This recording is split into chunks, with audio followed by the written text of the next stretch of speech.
नाही की या सगळ्या बातम्या आल्या कुठून. पार्थ पवार आणि त्यांची जी माणसं आहेत, जवळची माणसं आहेत, आणि त्यात सुनील तटकरे आणि प्रफुल्ल पटेल, छगन भुजबळ वगैरे, तर ही सगळी मंडळी या बातम्या पेरतायत की काय अशी शंका यायला लागली आहे. आणि धक्का बसतो मला जेव्हा बघते की त्यांना क्लीन चिट मिळाली.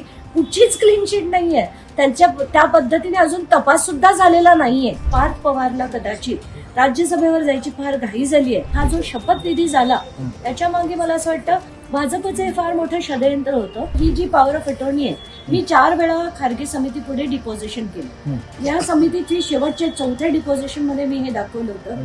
प्रत्येक पानावर पारची सही आहे. त्याच्यात शेवटच्या याला पारचा फोटो देखील आहे. फोटो आहे, त्याची सही आहे, विटनेस आहे आणि नोटराइज डॉक्युमेंटही आहे. बुडवा जॉगिंग घोटाळा प्रकरणी राज्याचे उपमुख्यमंत्री अजित पवार यांचे पुत्र पार्थ पवार यांचं नाव समोर आल्याचं आपल्याला पाहायला मिळालं होतं. या सगळ्याला अनेक महिने उलटलेत. मात्र आता याच प्रकरणी पार्थ पवार यांना क्लीन चिट मिळाल्याच्या चर्चांना उजाळ आलं होतं. आणि मात्र ह्या सगळ्यामध्ये किती तथ्य आहे, मुळात त्यांना क्लीन चिट मिळाली आहे का, त्याचा अहवाल समोर आलाय का, या सगळ्याचा पाठपुरावा सामाजिक कार्यकर्ते अंजली दमाने सातत्याने करताना आपल्याला पाहायला मिळेल. त्यांच्याशी आपण आता बातचीत करणार. साधारणतः आपण चर्चा पाहतो की अजित पवार यांचे पुत्र पार्थ पवार यांना या सगळ्या प्रकरणामध्ये क्लीन चिट मिळाल्याच्या चर्चा समोर येतात. काय वाटतं तुम्हाला? नाही, मला हेच काही कळत नाही की या सगळ्या बातम्या आल्या कुठून. पार्थ पवार आणि त्यांची जी माणसं आहेत, जवळची माणसं आहेत, आणि त्यात सुनील तटकरे आणि प्रफुल्ल पटेल, छगन भुजबळ वगैरे, तर ही सगळी मंडळी या बातम्या पेरतायत की काय अशी शंका यायला लागली आहे. कारण 2च दिवसापूर्वी चार्जशीटमध्ये त्यांचं नाव नाही म्हणून त्यांना क्लीन चिट आहे अशी बातमी सगळ्या माध्यमांनी चालवली. आणि मग मी विचार करते, कारण 2 FIR या प्रकरणात फाईल झाले होते, एक बावधनमध्ये आणि एक खडकला. त्या दोन्ही FIR मध्येच पहिलं तर पारचं नाव कधीच नव्हतं. त्याच्यात फक्त शीतल तेजवानी आणि दिग्विजय पाटलांचं नाव होतं. त्याच्यात शीतल तेजवानी जेलमध्ये. आता जेलमध्ये असताना तिला बेल मिळू नये तर 60 दिवसाचं, कारण हे कायदे आहेत, त्यामुळे त्यांना ते चार्जशीट फाईल करणं गरजेचं होतं, म्हणून त्यांनी ते केलं. तर अजून आमची इन्क्वायरी चालू आहे असं मला पोलिसांकडनं माहिती मिळाली होती. आणि धक्का बसतो मला जेव्हा बघते की त्यांना क्लीन चिट मिळाली. कुठचीच क्लीन चिट नाहीये. त्यांच्या त्या पद्धतीने अजून तपास सुद्धा झालेला नाहीये. तर असं असताना ही जे दाखवलं जात आहे किंवा आज जे सकाळपासून बातमी चालली, अगदी पहाटेपासून काही तर वृत्तपत्रात पण आलंय की पार्थ पवारांना क्लीन चिट, आणि खारगे समितीच्या अहवालात सुद्धा त्यांचं नाव नाही आणि त्यांना क्लीन चिट मिळाली. तर मला धक्का बसला. मी माहिती घेण्याचा प्रयत्न केला तेव्हा कळतंय की खारगे समितीची तर अजून शेवटची मीटिंग बाकी आहे. ती पुढच्या आठवड्यात मीटिंग आहे, मंगळवारी किंवा बुधवारी, आणि त्यानंतर जो अहवाल होईल तो फायनलाइज होईल आणि सरकारकडे तो सबमिट होईल. तर हे सगळं ऐकून हे खात्री पटली माझी की या काही काही बातम्या ज्या आहेत त्या पेरल्या जात आहेत. आणि कुठेतरी असं वाटतंय की पार्थ पवारला कदाचित राज्यसभेवर जायची फार घाई झाली आहे. आणि त्यासाठी यांना सगळ्यांनाच, या सगळ्याचीच घाई झालेली आहे की कधी आपल्याला ती पदं मिळतात, कधी मी राजकारण करायला लागतोय. तर त्याच्यावरनं मला ते वाईट वाटतंय की काही यांना काही भावना, काही उरलंच नाहीये का असा प्रश्न पडतो. कारण आपल्याला घरात आपल्या जरी कोणी, मी आज सकाळी तेच म्हटलं की एखादा कुत्रा गेला तरी आपल्या घरात शोक पाळला जातो.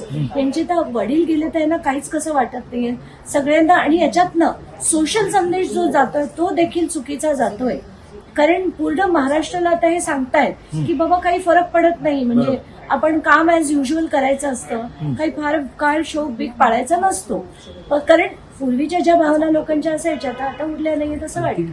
अंतिम बैठक असेल, अहवाल असेल, तो शिल्लक असताना सुद्धा ज्या प्रकारे आपण समोर कोण करण्याचा प्रयत्न करतात. नाही, मला असं वाटतं की ह्याच्यात ते पेरण्याचा त्यांच्या लोकांचाच प्रयत्न आहे. पण ह्याच्यात हा जो शपथविधी झाला त्याच्या मागे मला असं वाटतं भाजपचं हे फार मोठं षडयंत्र होतं. कुठेतरी असं वाटतंय की भाजपने एका दगडात 2 पक्षी मारले. त्यांना पहिलं तर सहानुभूतीची लाट जी होती, जी कदाचित झेडपी इलेक्शनमध्ये त्यांच्या बाजूने गेली असती, ती संपवायची होती.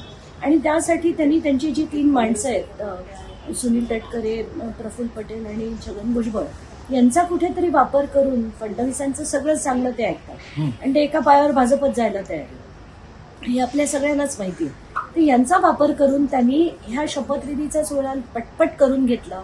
म्हणजे ती जी लाट होती सहानुभूतीची ती देखील संपली. कारण महाराष्ट्रात सगळीच माणसं चिडली की इतकी काय घाई झाली होती. अगदी शोक तरी पाळायचा होता, तेवढं तरी निदान दाखवण्यापुरता तरी पाळायचा होता. पण आणि दुसरं षडयंत्र जे भाजपने केलं की त्यांनी जे विलिनीकरण होणार होतं ते कुठेतरी संपवण्याचा प्रयत्न त्यांनी केलेला आहे असंच दिसतंय. कारण कुठेतरी, आणि मी स्पष्टपणे सांगते की मला शरद पवारांबद्दल कुठल्याही प्रकारची काडी मात्रही सहानुभूती नाही. कारण जितका माझा लढा अजित पवारांविरुद्ध होता तो पूर्ण त्याची सुरुवात खरं तर शरद पवारांपासून झाली होती 2011 पासून. तर मला कुठेतरी वाटतंय की हे सगळं जे राजकारण चाललंय ना ते सामान्य लोकांच्या किंवा सभ्य लोकांच्या समजण्याच्या पलीकडचं चाललंय आणि आता ते खरंच किळसवाणं झालं. कागदपत्रांवरती पार्थ पवार यांचा फोटो आणि तुम्ही सुद्धा पवार पटेल पेपर, जर व्यवहारामध्ये पवार पटेल पेपर महत्वाचे असतील तरी पण केंद्रीच्या बातम्या नाही, ते म्हणूनच मी म्हणते की हे चुकीचं आहे. आता ही जी पॉवर ऑफ अटॉर्नी आहे, मी 4 वेळा खारगे समितीपुढे डिपॉझिशन केलं. या समितीची शेवटच्या 4थ्या डिपॉझिशन मध्ये मी हे दाखवलं होतं. प्रत्येक पानावर पारची सही आहे, त्याच्यात शेवटच्या याला पारचा फोटो देखील आहे, फोटो आहे, त्याची सही आहे, विटनेस आहे आणि नोटराइज डॉक्युमेंटही आहे. तर असं असताना हे सगळं करावं. आता यांना माझ्याकडे तर आता शब्दच उरले नाहीत की आता हे सगळं होईल. आता खारगे समितीचा अहवाल आत्ताच्या घटकेला आलेला नाही, पण आला आणि जर त्याला खरंच क्लीन चिट मिळाली तर या लोकांना काय बोलावं शब्द नाही. तुमच्याकडे पर्याय काय? हायकोर्टात जाणार आहे मी, त्याच्याशिवाय दुसरं काहीच उपयोग नाही. धन्यवाद आमच्याशी बातचीत या संदर्भात कॅमेरा पर्सन अवधेश कोरीसह मी वैभव पाटील, मुंबई.